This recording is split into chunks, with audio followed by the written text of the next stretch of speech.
What's up, guys? This is the Gospel According to Mark with a C. He is I and I am he. Just taking some time to tell you exactly what's on my mind. And guys, for some reason, former U.S. Senator Heidi Heitkamp thinks that it's funny to slander people in front of an audience of millions. Now, you might have seen this story. There was a link that was floating around Twitter earlier today, and I happened to click on it and check it all out. And I'll probably leave a link to that in the description below so you can check it out. You know, big shout out to, everyone who's been posting this. It's hard to say who posted it first. I'm just not sure. But anyway, so I saw this, and it's really notable for a couple of reasons. I mean, number one, guys, are you beginning to see the danger of this? I mean, when watching the clip, it looks like, she's doing it in the name of humor. Of course, she's on Bill Maher's Real Time.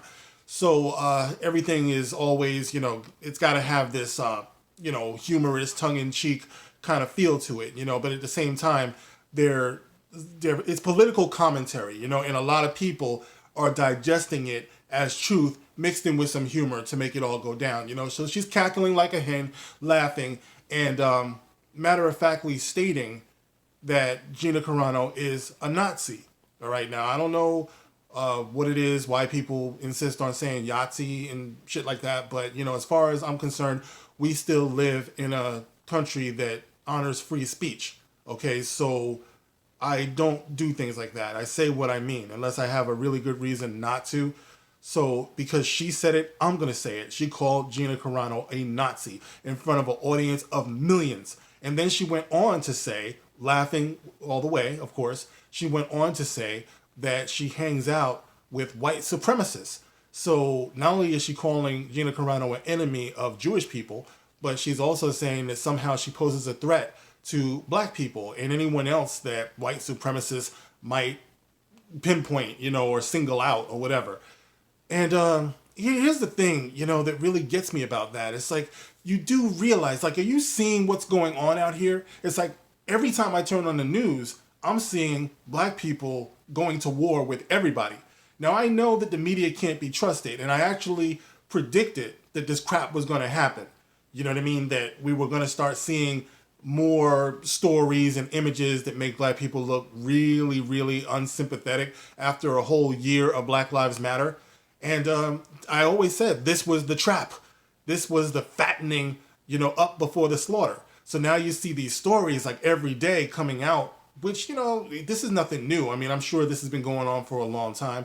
And you see black people attacking Asians. You see black people attacking white people. You see black people attacking Indian people. Those two teenage girls who killed Muhammad Anwar. Rest in peace to him. Rest in peace to Christine Engelhardt, who died in a hotel room after being raped and drugged by those two black guys. I mean, I'm sorry. I didn't make the story. It just is what it is.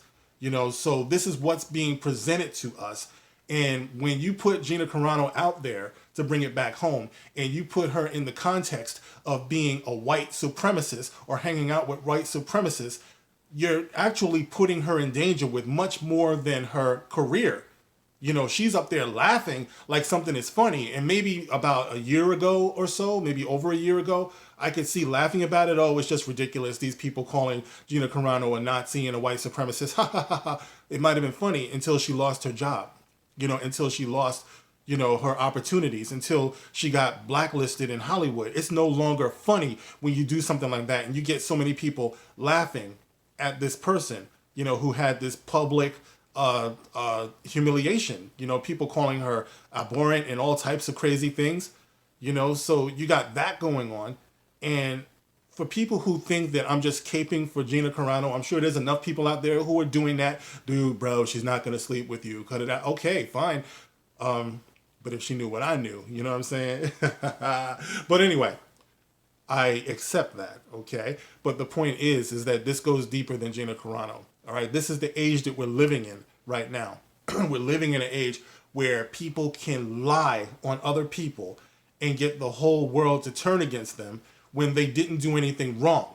If you read what Gina Carano said, then you realize she isn't a Nazi. She was trying to warn people about the political climate that led to the rise of Nazism and the extermination of the Jews at that time. That's what it was about. And that's in perfect agreement with the Auschwitz Twitter page that made the same exact statement. So your whole argument goes out of the window. Not that it matters to anybody, because at this point, it's a regular witch hunt.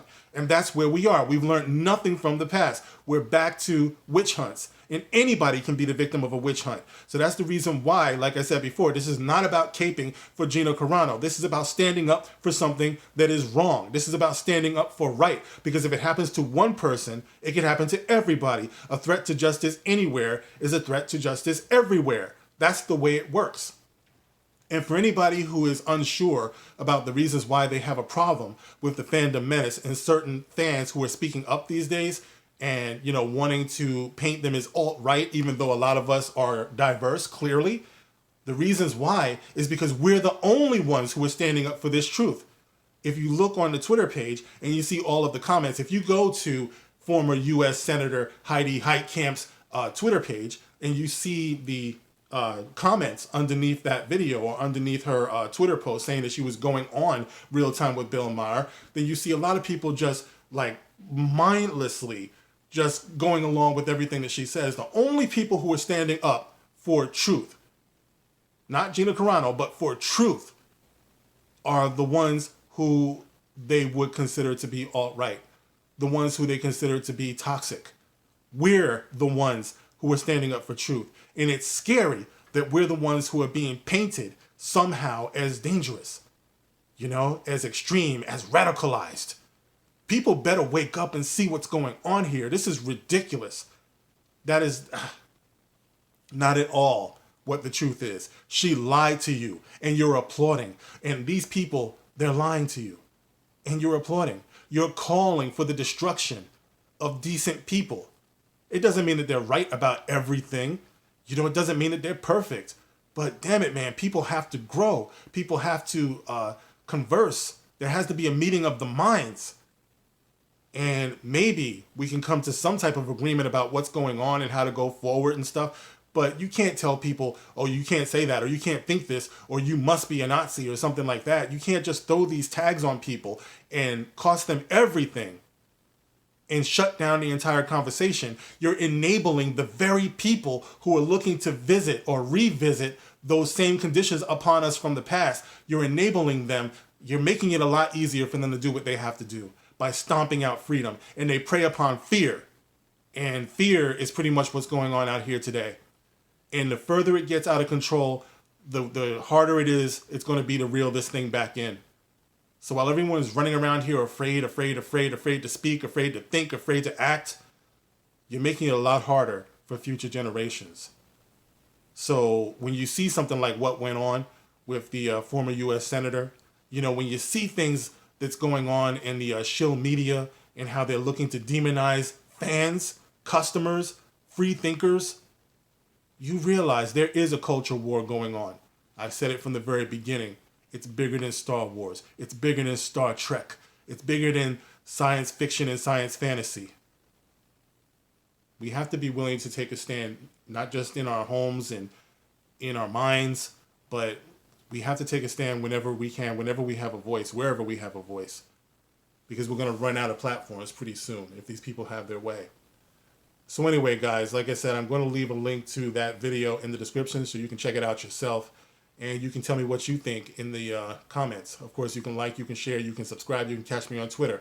The link will be in the description below, as well as a Cash App. Thank you very much. All right, guys, I'll see you on the next one. This is The Gospel According to Mark with a C. Rock on.